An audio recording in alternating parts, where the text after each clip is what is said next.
রবীন্দ্রসঙ্গীতের মধ্য দিয়ে শুরু হয় ষষ্ঠ ঢাকা লিটারেরি ফেস্টিভ্যাল। দেশীয় এবং আন্তর্জাতিক সাহিত্যের সম্মেলনস্থলে স্বাগত জানানো হয় সকল আমন্ত্রিত অতিথিদের। সাংস্কৃতিক পর্ব শেষে শুরু হয় মূল আলোচনা অনুষ্ঠান। সাম্প্রতিক সময়ে দেশে ভিন্ন মতের মানুষের উপর নৃশংস হামলার পরও বাংলাদেশে আসায় কৃতজ্ঞতা জানানো হয় সকল বিদেশি অতিথিদের।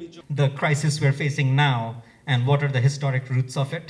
আলোচনায় সংস্কৃতি মন্ত্রী বলেন, সাহিত্য চর্চার মধ্য দিয়েই সাম্প্রদায়িকতার বিরুদ্ধে রুখে দাঁড়ানোর শক্তি অর্জন করতে হবে।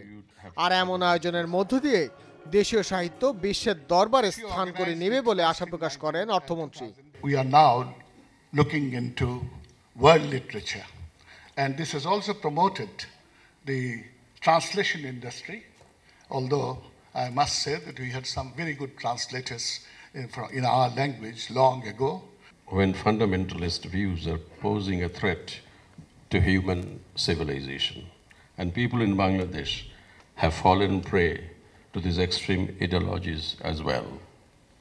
In these times of turmoil, it is only through the works of our free thinkers that we can move forward to building a secular, liberal and progressive society. আলোচনা শেষে মঞ্চে আসেন অনুষ্ঠানের মূল আকর্ষণ নোবেল বিজয়ী সাহিত্যিক ভিএস নাইপল। সাহিত্য চর্চার এমন বিশাল আয়োজনের জন্য ধন্যবাদ জানান বাংলাদেশকে। So we've got to leave it like that I've opened the festival and I've done so with great pleasure. And we're very glad to be here. And very glad to be here, indeed. Yes. Yes. 3 দিনের এই সাহিত্য উৎসব চলবে 19 November পর্যন্ত। Bangla academy প্রাঙ্গণে আয়োজিত এই উৎসবে অংশ নিচ্ছেন 2 শতাধিক শিল্পী, সাহিত্যিক, লেখক, গবেষক, সাংবাদিক সহ আরও অনেকে।